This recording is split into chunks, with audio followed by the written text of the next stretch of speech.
O que eu vou falar para você, embora seja preparado e voltado só para você, porém, eu fui inspirado pela leitura e por assistir alguns vídeos de um pastor de uma igreja de Honolulu, no Havaí, chamado Wayne Cordeiro, que escreveu há um tempo atrás um livro chamado Andando com o Tanque Vazio. Wayne Cordeiro, ele é um homem que busca pela excelência, gosta de fazer tudo com excelência, ele diz no livro, e ele começou a plantar uma igreja como a nossa, há muitos anos atrás, e em 12 anos, quantos membros você acha que tinha a igreja dele? Em 12 anos, a igreja do Wayne Cordeiro tinha 14 mil membros. Então imagine, ele começou uma comunidade como a nossa. Em 12 anos, a igreja dele tinha 14 mil pessoas visitando e frequentando os momentos de reunião deles. Ele se tornou um escritor famoso nesse tempo, começou a ajudar outras igrejas, e ele conta que ele foi sendo pressionado pela vida que ele mesmo criou, pelo sucesso que ele começou a ter, pelas realizações que ele mesmo começou a perceber na sua vida. Ele começou a ser pressionado a fazer cada vez mais. Ele começou a perceber que quanto mais rápido o carro dele andava, mais combustível do tanque ia embora. E ele se esqueceu, segundo ele, de encher o tanque da vida. Mesmo sendo um homem de sucesso, um líder religioso de sucesso, fazendo grandes campanhas, ensinando outras pessoas a serem homens e mulheres de Deus, ele conta que um dia ele começa a fazer a sua caminhada, um tempo que ele tinha de manhã de exercício físico, e ele se pega sentado na sarjeta, chorando copiosamente. Quando ele se percebe naquela situação, ele fala: meu Deus, o que está acontecendo comigo? E ele então cai em si, e ele conta no livro dele que ele estava passando, depois foi diagnosticado com a síndrome de burnout. A síndrome do esgotamento. É uma síndrome, uma doença, diferente da depressão, onde a pessoa perde suas forças de reagir. O seu corpo fica com muita adrenalina e com pouca serotonina. Não me pergunte o que é isso, está escrito no livro. Depois quem é especialista aí vai entender. Serotonina é aquilo que é um hormônio do nosso corpo que vem pelo descanso, por quando nós dormimos, quando nós fazemos coisas que nos dão prazer. A adrenalina é um hormônio que nos prepara para o perigo.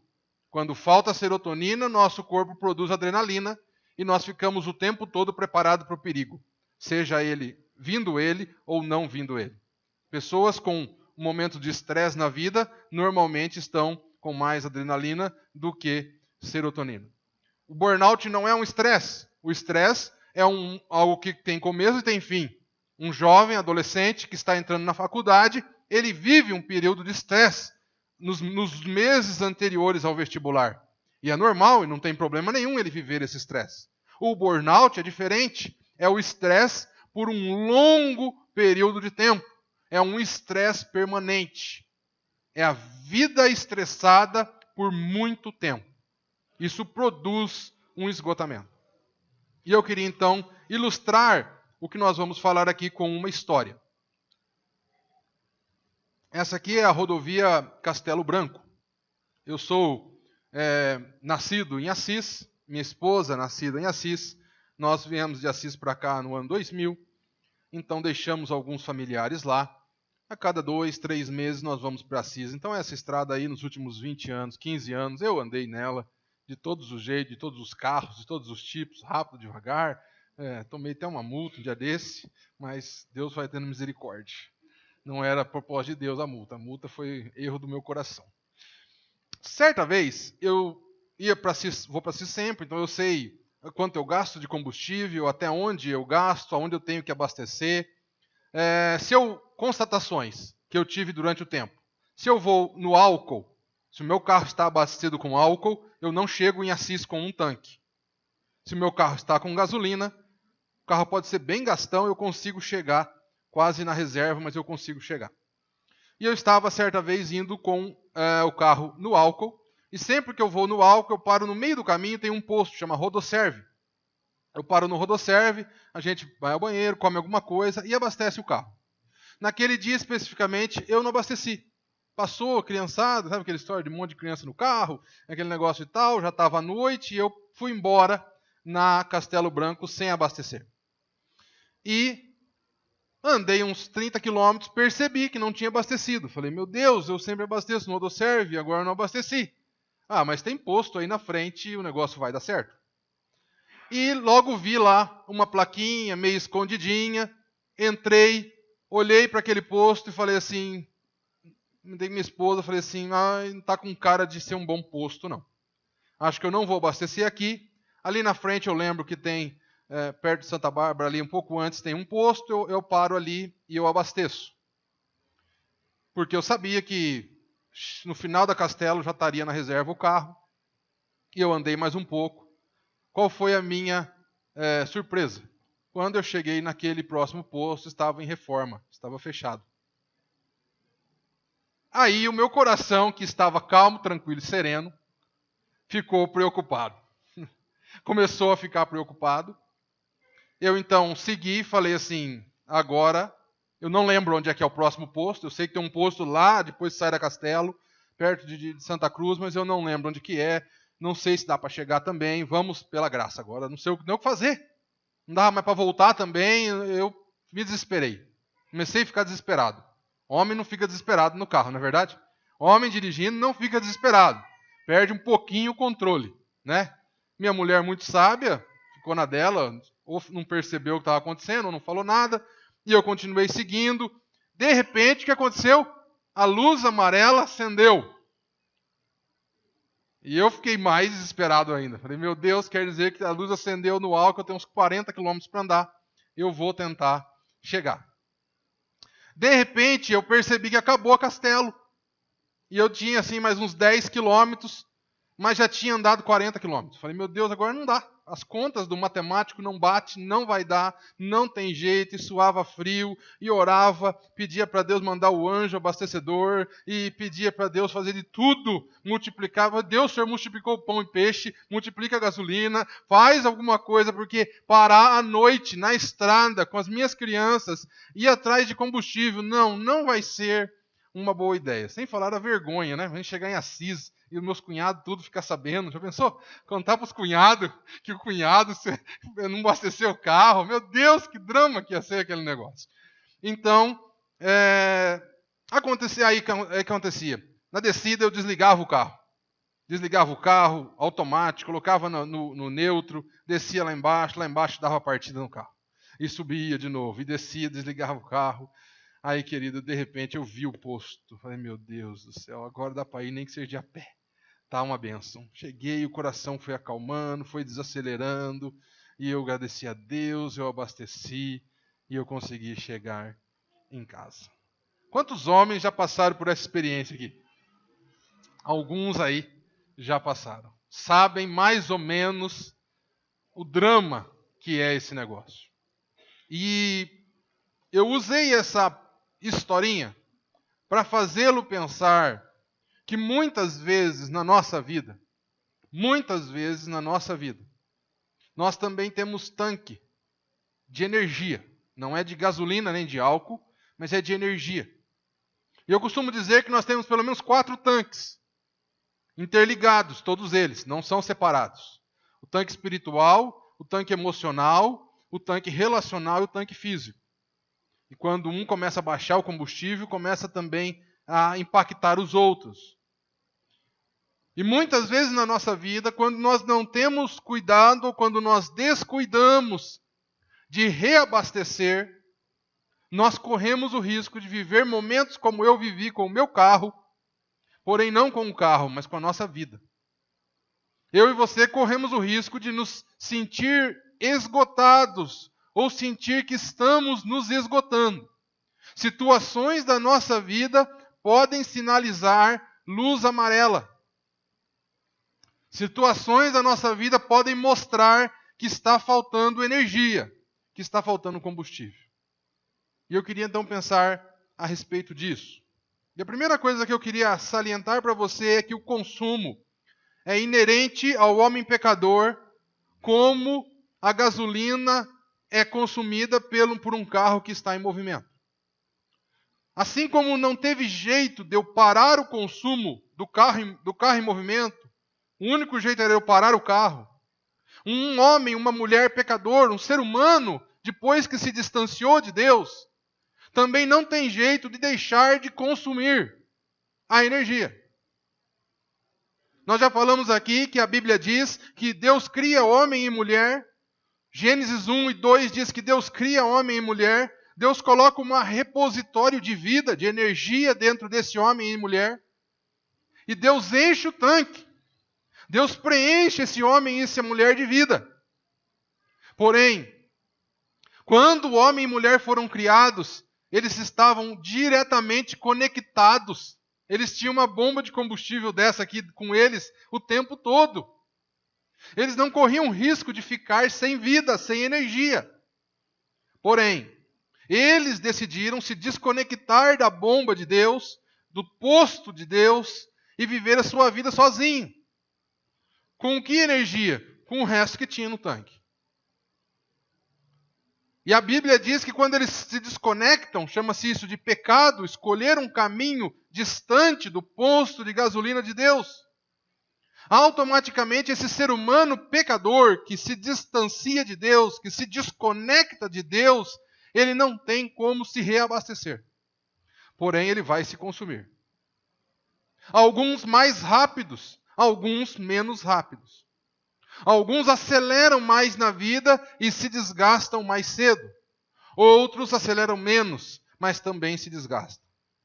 Então o ponto é assim, Fernando, eu vim aqui nessa série e eu queria descobrir como gastar menos energia. Tudo bem, você pode até economizar um pouco de energia. Por exemplo, eu tenho encontrado muitas pessoas que gastam mais energia do que devem. Por exemplo, por falta de perdão. Eu digo que a falta de perdão é quando você instala no seu carro, na sua vida, uma carretinha. E começa a encher a carretinha de entulho. Então, os especialistas em carro aí, o alemão, os mecânicos, o pessoal que curte esse negócio de mexer nos carros, aí sabe. Quando eu estou andando só com o meu carro, o consumo é 1. Se eu coloco uma carretinha atrás e coloco peso, o consumo é outro, não é verdade? Gasta mais combustível, não é isso? Então, por exemplo, quando eu não lido bem com essa questão do perdão, eu corro o risco de gastar mais energia do que eu devo. E uma série de outras atitudes que eu costumo dizer que vão criando enroscos para o nosso carro. Problemas de relacionamento, problema de pavio curto, problemas com as famílias, problema com a sogra, problema com a mãe, problema com o pai. Questões que vão nos amarrando muitas vezes. Decisões que nós tínhamos que tomar e não tomamos. Coisinhas que a gente tem que resolver, que a gente nunca resolve, vai protelando, vai empurrando com a barriga. São coisas que a gente vai enroscando no carro e que muitas vezes faz esse carro, essa vida, essa energia nossa ir sendo sugada. Por exemplo, a maneira como nós nos alimentamos. Muitas vezes nós nos alimentamos com coisas que vão sugando nossa energia física. Vão fazendo mal para o nosso físico. E isso impacta toda a nossa vida. Porém, de uma forma ou de outra, por mais reguladinho que esteja o carro, por mais bem certinho que seja a nossa vida, nós vamos consumir energia. A vida vai acabar. Isso é o que a Bíblia chama de morte. Quando o homem se desconecta do posto de combustível de Deus para viver a sua vida sozinho, sem reabastecimento celestial, sendo autossustentável. Não existe carro autossustentável, querido. Nem Jesus, o Filho de Deus, foi autossustentável. Ele dependia de momentos de reabastecimento com o Pai. Nos momentos de cansaço, a Bíblia dizia, Jesus saiu e foi ao monte orar. Jesus teve momentos de reabastecimento, momento onde ele sentia Deus o preenchendo novamente. Nenhum ser humano é autossustentável. Nós somos criados para depender de Deus, para receber vida de Deus, para receber esse combustível de Deus. Quando esse combustível vai acabando, vai chegando perto do fim, é o que a Bíblia chama de morte. A Bíblia diz que o salário do pecado é a morte. Então vamos traduzir isso para a nossa linguagem aqui. O salário do pecado da morte é a morte, quer dizer o seguinte: o resultado de um carro que decide viver sem se reabastecer é acabar a gasolina. E um carro que acabou a gasolina, ele só vai conseguir existir novamente se ele receber essa gasolina de Deus. O que Jesus veio fazer por mim e por você? Quem é Jesus nessa parada? Jesus é uma bomba de combustível enviada do céu para perto dos carros que estão acabando a gasolina. A distância entre o homem e Deus se tornou tão grande que o desespero da humanidade por se preencher se tornou uma loucura. Eles começam a tentar se preencher de todas as coisas, de todas as formas, e eu já fui assim em algum tempo da minha vida. Deus vendo isso e amando o ser humano, ele diz assim: está difícil porque o ser humano está longe do posto de combustível. A distância entre o ser humano e o posto de combustível está longe. Entendeu? Então Jesus vem fazer o quê? Vem trazer o reino de Deus próximo. Próximo não na questão de tempo, mas na questão de distância. Em inglês, se você ler essa mesma passagem, o reino de Deus está próximo, em inglês a tradução é: o reino de Deus está à mão, está na sua mão. Você pode estender a mão e pegar. Então o que Jesus veio fazer e por que nós dizemos que só Jesus te conecta a Deus? Não é religião que te conecta a Deus, mas é só Jesus. Porque só Jesus é o bico da bomba de gasolina que aparece do seu lado assim. O reino de Deus está próximo. Quando você aceita o que Jesus fez por você, você está recebendo a possibilidade de se encher novamente, de completar o tanque. E aí entra o texto que nós lemos lá no começo: os que esperam no Senhor renovarão as suas forças. Os que esperam no Senhor encherão-se novamente de vida, encherão-se novamente de energia. E Jesus diz: eu vim para que tenham combustível e combustível em abundância. Você viu, Wagner? Estava na Bíblia isso aí. Não, ele não disse assim. Ele disse: eu vim para que tenham vida e vida em abundância. Eu vim para que você encha o tanque e ainda tenha sobressalente. Eu vim para te mover e para te movimentar com energia. E eu queria então usar um texto e analisar a vida de um homem que passa por um momento muito difícil de esgotamento na Bíblia. Um homem de Deus, um homem usado por Deus, porém, que passa por um momento de profundo esgotamento e tentar aprender com isso algo para a nossa realidade. 1 Reis, capítulo 19, a partir do verso 1, muitos já conhecem o texto, mas preste atenção e deixe Deus ministrar ao seu coração. Se você quiser abrir a sua Bíblia, pode abrir. Se quiser clicar, pode clicar. Se quiser ler aqui, pode ler. Só não deixe de prestar atenção. Ora, Acabe, o rei, contou a Jezabel, sua mulher, tudo o que Elias tinha feito e como havia matado todos aqueles profetas à espada. Por isso Jezabel mandou um mensageiro a Elias para dizer-lhe: que os deuses me castiguem com todo o rigor, caso amanhã, nesta hora, eu não faça com a sua vida o que você fez com a deles. Elias teve medo e fugiu para salvar a vida. Em Berseba de Judá, ele deixou o seu servo e entrou no deserto. Caminhando um dia, chegou a um pé de giesta, sentou-se debaixo dele e orou, pedindo a morte. Já tive o bastante, Senhor. Tira a minha vida. Não sou melhor do que os meus antepassados. Feche seus olhos agora. Pai, em nome de Jesus, ministra a Tua palavra ao nosso coração. Que a Tua palavra encontre o nosso coração fértil nesse momento. Que faça a diferença no nosso viver. Em nome de Jesus. Amém. E eu fico pensando o que faz um homem e uma mulher passar por um momento tão difícil como esse. De fugir para um lugar sozinho, enfrentar a solidão, sentar embaixo de uma árvore e pedir a morte. Mas tem um detalhe nesse texto que quem sabe você não conheça. Elias não era um simples homem. Elias era um poderoso homem de Deus. Elias não era um homem comum como nós. Elias era o cara, em outras palavras. Vou tentar explicar para vocês aquilo que o Tácito comentou a semana passada. Em Israel havia 3 grandes homens escolhidos por Deus para ajudar no governo do povo. O primeiro era o sacerdote, representava o povo diante de Deus, ouvia o pecado do povo e pedia perdão para Deus. O segundo era o profeta.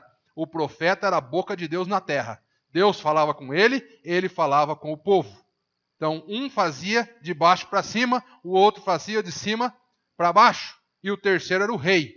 O rei era do povo para o povo, governar o povo. Os 3 eram ungidos por Deus. Os 3 eram escolhidos por Deus. E os 3 deveriam ser fiéis a Deus, mas nem sempre eram. Nesse caso especificamente, quando o rei não era fiel a Deus, quando o sacerdote não era fiel a Deus, o profeta entrava em cena. Quando que a profecia era executada, na maioria das vezes no Antigo Testamento? Quando o rei estava se distanciando de Deus. Quando o sacerdote estava se distanciando de Deus. Então Deus coloca duas figuras para se encherem de Deus e darem para o povo. Quando esses se desconectavam de Deus, o profeta entrava em cena. E o rei chamava-se Acabe. Acabe era o rei naquele momento. Ele casou com uma mulher. Pensa numa mulher complicada. O Cláudio Duarte, em um dos vídeos dele, diz que Acabe e Jezabel era o casal banana e abacaxi. O homem banana e a mulher abacaxi. É assim que ele nomeia esse casal aí. Pensa numa mulher que complicou a vida desse rei, cara. O rei estava ali para manter o povo perto de Deus. Mas a mulher dele fazia de tudo para levar o povo para longe de Deus. E como a mulher sempre que manda na casa, o povo de Israel estava cada vez mais distante de Deus. Eles tinham um Deus chamado Baal. E ao invés de chamar os profetas de Deus, no caso de Eli, começaram a contratar profetas desses deuses e trazer esses deuses para dentro do arraial, para dentro do povo, da onde o povo vivia. E o povo começou a dizer assim: nós não queremos mais o nosso Deus, a fonte de combustível. Nós queremos nos encher com outras coisas. Então Deus levanta Elias. Elias tem um confronto com Acabe. Elias diz assim para Acabe e Jezabel: pega todos os profetas de vocês, coloque aqui um cordeiro, 850 profetas de Baal, e clamem, se Baal for Deus, que ele mande fogo do céu e queime esse carneiro aqui agora. E diz a Bíblia que os profetas se ajuntaram, os profetas oraram, pediram para Baal: por favor, queima aqui, porque nós vamos ser envergonhados, e ficaram ali pedindo. E Elias era um cara impietoso, um cara sarcástico. A palavra de Deus diz um pouco antes de 1 Reis 19, que Elias diz assim: ô profetada de Baal, eu acho que o Deus dos seis está dormindo. Faz o seguinte, grita mais alto, quem sabe vocês acordam ele. E eles gritavam, e eles perderam a voz, e nada do fogo vir do céu. Eles falaram: vocês estão cansados agora? Agora eu vou mostrar para vocês quem é Deus. E diz que ele pegou água e jogou a água em cima do carneiro ainda para ficar mais difícil de pegar fogo. E diz que ele clamou do céu: Senhor, se tu és Deus, que venha fogo sobre esse sacrifício. E veio fogo, queimou e ainda matou os profetas, tudo que estava em volta. E o povo de Israel chorou, se arrependeu, percebeu o que Deus estava fazendo. A Bíblia diz que Elias mandou parar de chover e parou de chover por um tempo. A Bíblia diz que Deus orou, Elias orou e veio chuva em um outro tempo. Pensa em alguém poderoso, usado por Deus com poder. Porém, nesse texto, Elias está vivendo um momento de profundo esgotamento. Logo após ele ter vencido uma grande batalha, logo após ele ter vivido uma grande realização, ele está se sentindo esgotado. O que faz um homem que acabou de enfrentar 850 profetas e viver uma cena fantástica de milagre de Deus, estar agora sentado debaixo de uma árvore, pedindo para Deus: me leva, Senhor. Eu não tenho valor nenhum. Eu não sirvo para nada mais. Tira a minha vida. Esgotamento. Um momento da vida de Elias que ele passa por um profundo esgotamento, onde ele perde a capacidade, a energia de sozinho seguir a vida. E também perde ou se esquece de quem é aquele que mantém a sua vida de pé. Primeira coisa que eu chamo a sua atenção é pessoas que fazem grandes coisas, pessoas que têm grandes realizações, também passam por momentos de esgotamento. Cuidado! Nós vivemos em uma cultura, em um país, que as pessoas dizem para você: quando você conquistar, aí sim sua vida vai ser boa. Quando você entrar na faculdade, aí sim a sua vida vai ser boa. Aí você entra na faculdade e a pessoa fala assim: quando você terminar a faculdade, aí sim sua vida vai ser boa. Aí você sai da faculdade, não está muito boa ainda. Não, quando você se casar, aí sim sua vida vai ser boa. Aí você casa e percebe que não é bem assim. Aí quando você tiver filho. Quando você entrar numa multinacional, quando chega uma hora que alguém fala assim: não, quando você se aposentar, aí sua vida vai ser boa. Aí você vai, os caras mudam a regra da aposentadoria, você entra em desespero, fala: meu Deus, eu achei que ia ser logo, agora eu não sei mais nem quando vai ser. Desculpa, viu? Não tem jeito de segurar a piadinha. Alguma alma piedosa me ajuda com o ventilador aqui, porque senão eu não vou conseguir terminar aqui. É capaz de eu me derreter aqui até o final da palestra. E aí você se aposenta, e quem se aposentou é que sabe disso, né? Aí a pessoa fala assim: meu Deus, eu já me aposentei, o que falta para mim, para minha vida ficar boa agora? Então, por quê? Porque vende-se para nós que quando a gente tiver grandes realizações, nós não teremos esgotamento. Nós teremos como viver a vida bem. Porém, a história de Elias nos mostra que não são os grandes feitos que enchem o nosso tanque. Não são as grandes realizações, mesmo que em nome de Deus, que enchem o nosso tanque. Não é o fato de a gente ganhar dinheiro que enche o nosso tanque.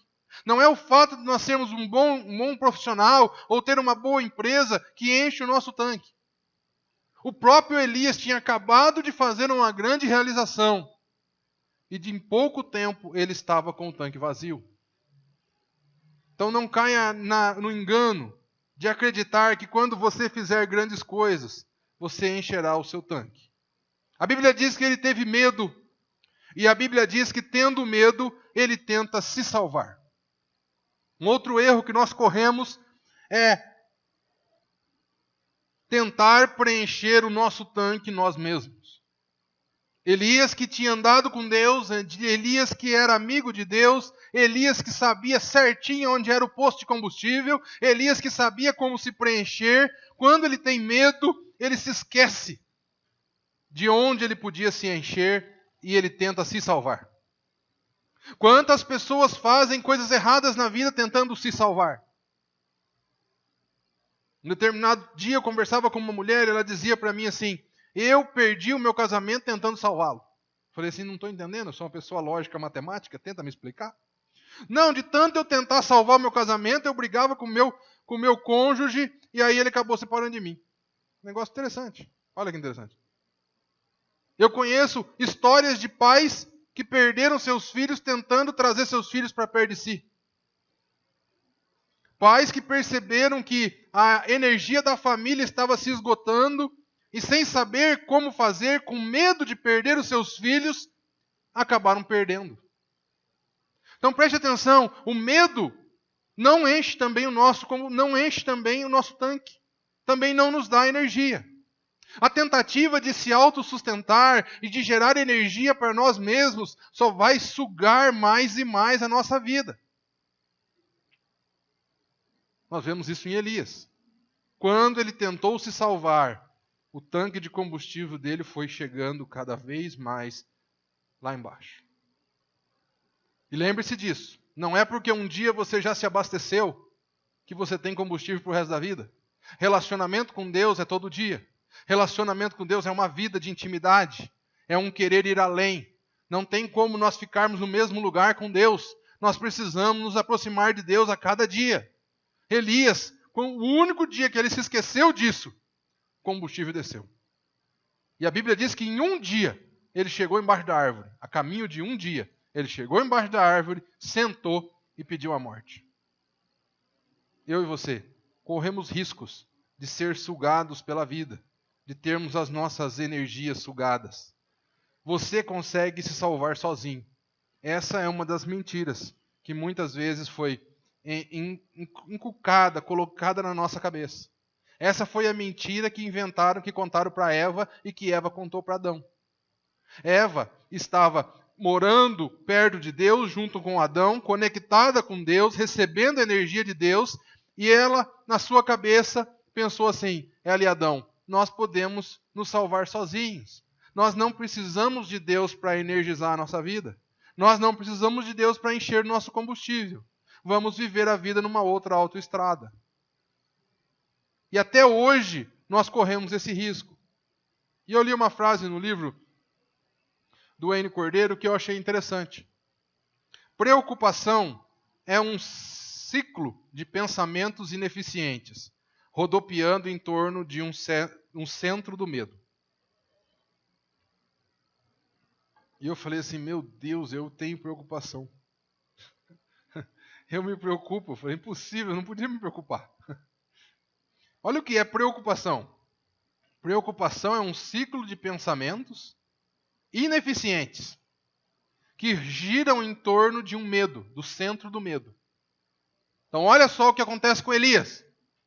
A Bíblia diz que quando Jezabel manda falar para ele, ele sentiu o quê? Medo. Então o sentimento primário é o quê? Medo. E o medo gerou nele o quê? Preocupação. Como é que eu vou viver? Como é que eu vou escapar dela? Eu tenho que fazer alguma coisa. Se eu ficar aqui, o que vai acontecer? Eles vão me pegar, eles vão me matar, e aí eu vou ser uma vergonha. E o que vai acontecer comigo? Eu sou um profeta de Deus, e o nome de Deus vai ser envergonhado. Eu sei lá o que passou na cabeça de Elias, mas não foi coisa boa. Na tentativa de resolver os problemas dele com a sua preocupação, ele foi para o deserto. E ele foi se esgotando cada vez mais, e ele foi se esquecendo de Deus. E eu chego a uma conclusão, querido. Se preocupação é um ciclo de pensamentos ineficientes, preocupação nos afasta de Deus. E eu cheguei à conclusão que todas as vezes que eu fico me preocupando muito, eu estou me afastando de Deus. Todas as vezes que eu fico pensando muito numa coisa, todas as vezes que eu fico tentando resolver uma coisa, todas as vezes que o meu coração fica ansioso, eu estou me distanciando de Deus. Eu estou me distanciando daquele que pode preencher a minha vida.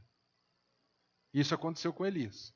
O homem de Deus, o grande profeta de Deus, quando ele deixou a preocupação tomar conta, e rodeando o medo, o que vai acontecer comigo, o que vai acontecer com a minha casa, o que vai acontecer com o meu serviço, o que vai acontecer é o seguinte, eu lembrei, quando eu estava lembrando dessa frase, pensando nessa frase, pensando na minha vida, no meu coração veio o seguinte versículo bíblico: não andeis ansiosos por coisa alguma.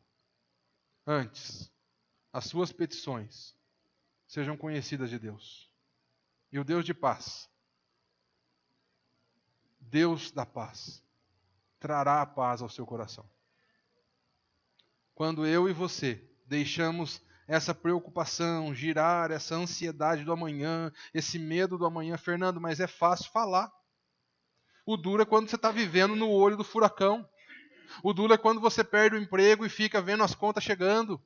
O duro é quando você vê o filho se tratando de uma maneira que você não queria. O duro é quando você vê a mulher e o marido falando tal coisa. É difícil mesmo, querido. Eu também sou ser humano e eu sei o quanto é difícil. Porém, é uma constatação. Se eu e você continuarmos nos preocupando, se eu e você continuarmos girando em torno do medo, nós vamos nos desgastar cada vez mais. Vai gerar um consumo ainda maior do nosso pouco combustível que nós temos. Nós vemos com Elias, aonde ele foi parar.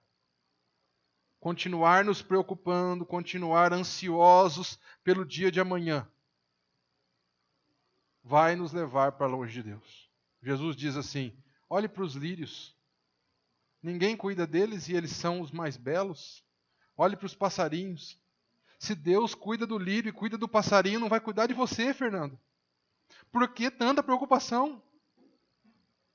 Se Deus está cuidando do passarinho, não vai cuidar de você, que é filho dele. Mas muitas vezes a minha preocupação não lembra disso. E eu então fico nervoso, eu fico estressado, eu fico ansioso, é mais adrenalina para o corpo, e aí os meus hormônios começam a ser alterados, eu começo a tratar as pessoas à minha volta mal, eu começo a ofender as pessoas ao meu lado, simplesmente pelo fato de que eu esqueci que Deus está cuidando da minha vida. Simplesmente pelo fato de eu esqueci que Deus é comigo e pode mudar a minha história. Preocupação nos afasta de Deus, querido. Depois ele deixa os seus. Olha que interessante. Num processo de esgotamento, as coisas vão acontecendo. Ó. Tive grandes realizações, tive medo, um monte de preocupação tentando me salvar. Quando eu percebi que estava difícil me salvar, eu abandonei os meus. A Bíblia diz que Elias abandonou o seu servo. Passou numa cidade e falou assim, ó, fica aí. Não anda comigo não, fica aí. Eu não estou dando conta de cuidar nem de mim. Quantos pais abandonam seus filhos porque não têm energia nem para cuidar de si mesmo? Quantos maridos abandonam suas esposas porque sentem-se esgotados? Quantas mulheres abandonam seus maridos porque estão sentindo que estão sendo sugadas pela vida, pelo dia a dia? Eu e você, muitas vezes, deixamos os nossos. Nós paramos de nos preocupar, nós abrimos mão, nós paramos de lutar pela nossa casa, nós paramos de lutar por coisas importantes na nossa vida, nós abandonamos os nossos sonhos, nós deixamos os nossos. Aquilo que Deus tinha dado para Elias cuidar, ele deixou. O servo dele que Deus tinha dado para aprender com ele na escola de profetas, ele deixou. Afinal de contas, Elias tinha um propósito para cumprir. E ele precisava do servo para cumprir o propósito. Uma vez que Elias não queria mais cumprir o propósito, ele não precisava mais do servo. Quando eu e você perdemos a perspectiva do propósito de Deus para as nossas vidas, nós não precisamos mais de quem está à nossa volta. Nós abandonamos. Nós, em outras palavras, falamos assim, não estou nem aí. Depois a Bíblia diz que ele sentou-se, pediu a morte e dormiu. Então você percebe o ciclo do esgotamento. Eu queria que você fizesse um exercício agora, querido. Imagine que eu tivesse aqui, no meu celular, um app, um aplicativo, que eu tirasse a sua foto, agora assim, ó, batesse aqui e tirasse a sua foto. E o meu aplicativo tivesse a capacidade de dividir a sua vida em 4 grandes áreas: espiritual, emocional, física e relacional.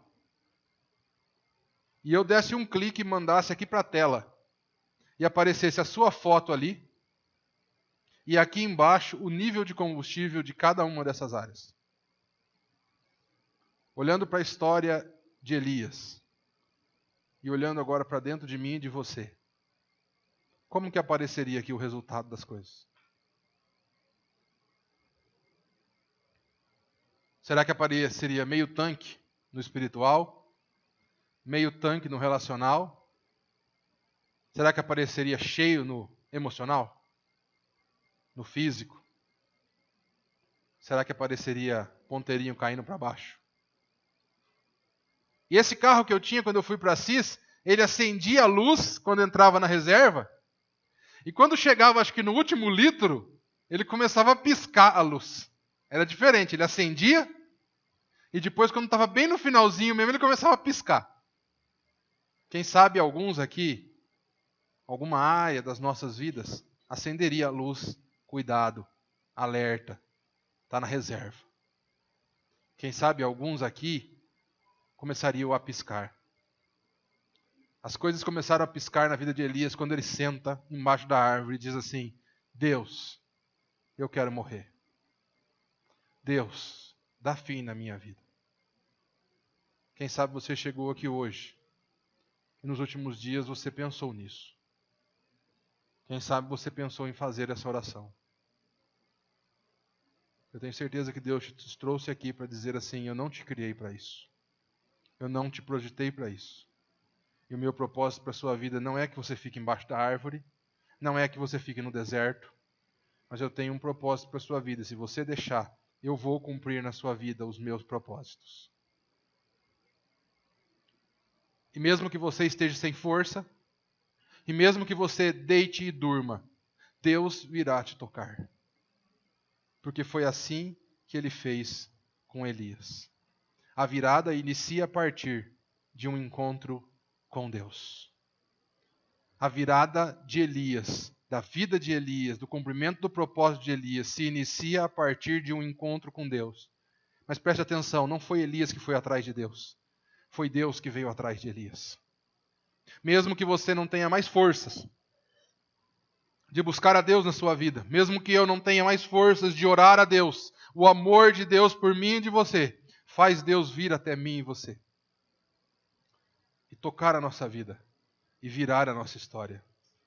Wayne Cordeiro diz que para sair dessa síndrome de burnout que ele vivia, desse esgotamento profundo que ele vivia, ele diz assim: eu precisava que Deus aquietasse todas as vozes dentro de mim, exceto a dele. Um pastor, um líder de uma igreja de 14 mil pessoas, vivendo um momento de profundo esgotamento, escreve no livro dele, querido. Então, pelo amor de Deus, deve ser sério esse negócio. Ele diz assim, olha, tinha tantas vozes gritando dentro de mim, que eu não conseguia mais ouvir a voz de Deus. E eu fico lembrando da minha vida, quantas vezes eu fiz besteira, quantas vezes eu falei besteira, quantas vezes eu agi errado, porque eu não conseguia ouvir a voz de Deus dentro de mim. Porque tinha outras vozes. Tinha a voz do orgulho, a voz do medo, a voz da raiva, a voz da falta do amanhã, da preocupação com o amanhã. A preocupação são vozes que gritam dentro de nós e que não nos deixam ouvir a voz de Deus.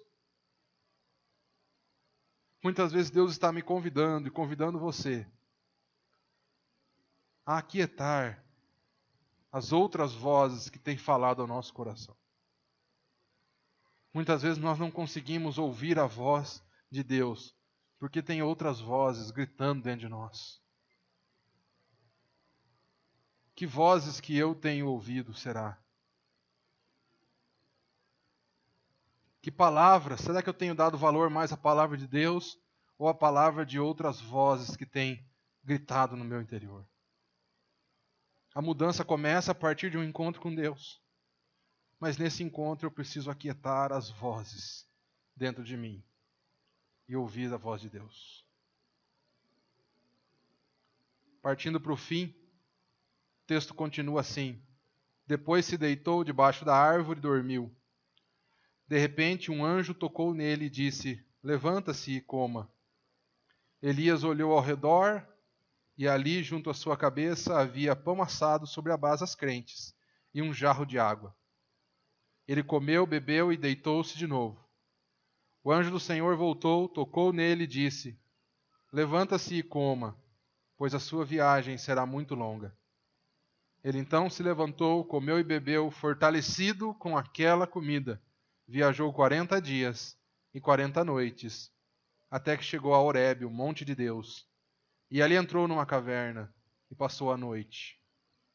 E a palavra do Senhor veio a ele perguntando, o que você está fazendo aqui, Elias? O que você está fazendo aqui? A mudança na vida de Elias. Saindo do esgotamento, partindo para o enchimento, preenchimento, transbordar de Deus, acontece em um encontro com o Pai. Um encontro onde ele deita, dorme, aquieta o seu coração. Cara, se eu sou Deus, a sorte de Elias é que eu não sou Deus. Presta atenção. A sorte de Elias é que eu não sou Deus. Porque se eu sou Deus, eu chego chegando, Glauber. Chego. Eu chego com os dois pés, cara. Eu já chegava assim, catando Elias pro colarinho, falando assim, olha, se eu explicar uma coisa pra você, cara, você é meu profeta, você é meu homem de Deus, você fez um milagre por causa de mim, o que você está fazendo aí deitado embaixo da árvore? Mas Deus não nos trata como nós nos tratamos. A Bíblia diz que ele está deitado, dormindo. O anjo vem, toca nele e diz assim: tem comida, Elias. Come, bebe. A Bíblia diz que ele comeu, bebeu, deitou, dormiu de novo. Deus deixou. Sabe por quê? Porque Deus sabia que ele estava precisando daquilo. De um tempo de descanso. Para recomeçar. Para reviver. Para viver de novo. Nossos dias, e o inimigo das nossas almas tem vendido para nós a ideia de não descanse. Trabalhe mais, corra mais, se envolva mais, faça mais coisas. Está cansado? Faça mais coisas. Se envolva em mais coisas. Não, vamos parar de fazer uma coisa. Não, não pare de fazer coisas, porque parar é vergonha. Não pode parar. Mas o anjo do Senhor disse para Elias: come. Em outras palavras, come e dorme. Falou para Elias. Elias comeu, bebeu, dormiu. Mas Deus não nos deixa dormindo. Presta atenção. Ele nos dá um tempo de descanso, mas Ele não nos deixa dormindo, longe da presença dEle. A Bíblia diz que de novo o anjo tocou, só que agora a palavra é diferente. Falou assim: Elias, levanta, coma, porque você vai viajar. Tem um novo direcionamento para a sua vida. Então, o que acontece com Elias é, ele recebe um toque do Senhor. Ele recebe um anjo que desperta ele, dizendo: olha, Deus está aqui. Preste atenção, Deus está perto de você. E eu costumo dizer que na igreja de Cristo só tem dois tipos de pessoas. Pessoas que estão precisando de um toque do Senhor.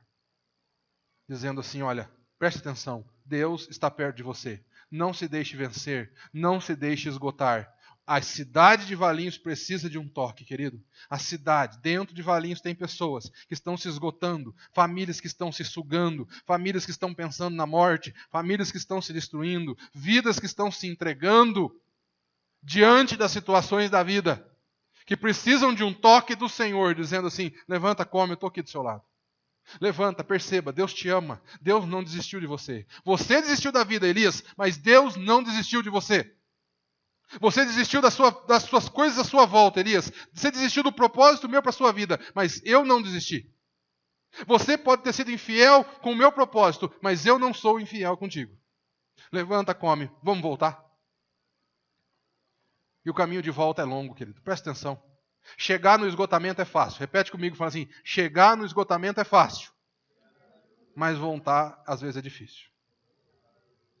Porque a Bíblia diz que Elias demorou um dia para ir da onde ele estava até embaixo da árvore. E a mesma Bíblia diz que ele levou 40 dias para voltar para o monte de Deus. Olha só. Não importa se o caminho que você tem que traçar para voltar para Deus seja longo. A Bíblia diz que Deus deu pão para ele, deu comida para ele, fortaleceu ele e ele chegou lá. Se você perceber que você está num momento de profundo esgotamento e precisa voltar para o Pai, aceite o toque dele, coma, se sustente com aquilo que ele te dá, porque você chegará lá. Porque a Bíblia diz que Elias caminhou 40 dias e 40 noites alimentado por Deus. Fortalecido por Deus. Fernando, eu estou sentado embaixo de uma árvore, eu não tenho força nem para ficar de pé. Com Deus você tem força para caminhar 40 dias e 40 noites. Sem Deus, pode ser que você não tenha forças nem para ficar de pé. Mas com Deus, você ainda aguenta muito, voltando para os braços do Pai. Voltando para o monte de Deus. Voltando para o lugar onde se reabastece. Voltando para o lugar onde você recebe novamente comissionamento, o envio de Deus para cumprir o propósito que Ele tem na sua vida. Onde é que você está, querido? Você está indo rumo ao esgotamento? Você já está embaixo da árvore pedindo a morte? Você foi tocado por Deus e está voltando agora, e está difícil, mas Ele está te fortalecendo? Ou você já chegou no monte de Deus? Eu disse que a igreja tem duas pessoas, aquelas que recebem o toque, e precisam ser despertadas para a consciência de que Deus está do lado delas, que o reino de Deus está próximo. Quem é o outro tipo de pessoa, Senhor? São anjos que Deus usa para tocar em pessoas que estão pensando em desistir da vida. Quem sabe Deus quer me usar e te usar para levar comida, para tocar em alguém e dizer assim: não desista. Quem sabe Deus quer me usar para dizer para alguém: não desista do seu casamento. Nós estamos aqui. Vamos caminhar junto de volta para o monte de Deus. Não desista do seu filho, nós estamos aqui. Vamos voltar junto para o monte de Deus. Não desista, não desista, não desista. Quem sabe Deus te trouxe aqui hoje para te dizer: não desista. Nós vamos tocar em você. Nós vamos tocar na sua vida, vamos alimentar juntos e vamos voltar juntos e vamos chegar lá juntos. Porque a Bíblia de Deus diz que Elias chegou. Cuidado pelo Pai, fortalecido por Deus. Se você sente que precisa voltar, se você sente que Deus está te chamando de volta para ter um encontro com Ele e ser restaurado, restabelecido nas suas forças, seja no seu físico, no seu emocional, no seu relacional ou no seu espiritual, aceite, querido. Diga sim para o convite de Deus. Se permita ser alimentado por Deus. Se permita ser cuidado por Deus. Ele come, ele descansa, ele aceita a direção do Pai e o convite para voltar. E ele é fortalecido para voltar. E ali ele recebe uma palavra do Senhor. E eu fico pensando, a Bíblia tem cada coisa. Tem umas coisas que eu não faria se fosse Deus. Ainda bem. Querido, Deus foi lá, tocou nele. Deus deu comida para ele. Ele caminhou 40 dias e 40 noites. Aí ele chega no Horebe. Ele entra numa caverna. E nós acabamos de ler o texto. Deus diz para ele o quê? Elias, que fazes aqui? Deus não sabe todas as coisas? Por que Deus perguntou para ele o que ele estava fazendo ali? Quando eu lembro desse texto, eu lembro daquele texto que Jesus cura o paralítico no tanque de Betesda. O cara está ali há não sei quantos anos, esperando alguém para jogar ele dentro d'água. E Jesus chega para ele e fala o quê? Você quer ser curado? A minha impressão, se fosse eu olhar para Jesus e falar assim: não, estou aqui vendo a paisagem, Jesus. Lógico que eu quero ser curado, eu estou aqui há um monte de tempo. Por que Jesus pergunta para ele se ele queria ser curado, querido? Por que Deus pergunta para Elias: Elias, o que fazes aqui? O que será que Deus queria através dessa pergunta? Quantas vezes será que Deus já fez essa pergunta para mim? Fernando, o que fazes aqui? Quem sabe Deus está perguntando para você hoje.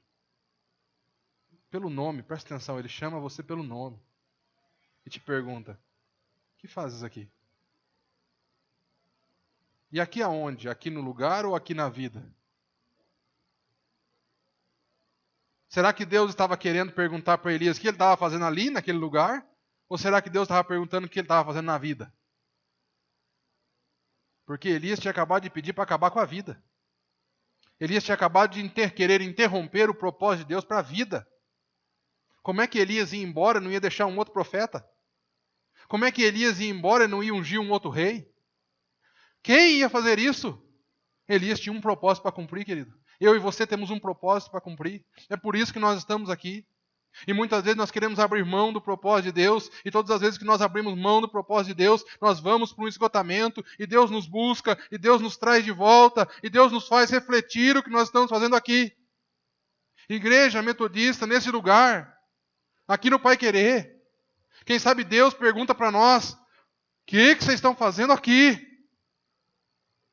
Será que vocês foram chamados para se reunir aqui todo domingo à noite, escutar uma boa palavra, um bom cântico, esse pessoal que canta bem pra caramba, ainda transmitir online, cuidar das crianças? Será que foi para isso que vocês foram chamados? Qual é o propósito de Deus para a nossa vida?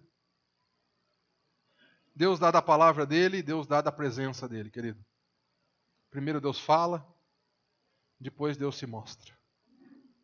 Quando eu e você ouvimos a voz de Deus, refletimos sobre quem nós somos na vida. Elias respondeu, se você continuar lendo o texto, ele falou assim: estou cansado, eu não aguento mais ser profeta sozinho, eu não aguento mais ficar aqui, eu estou cansado, seu povo é ruim. E Deus de novo pergunta para ele: Elias, o que fazes aqui?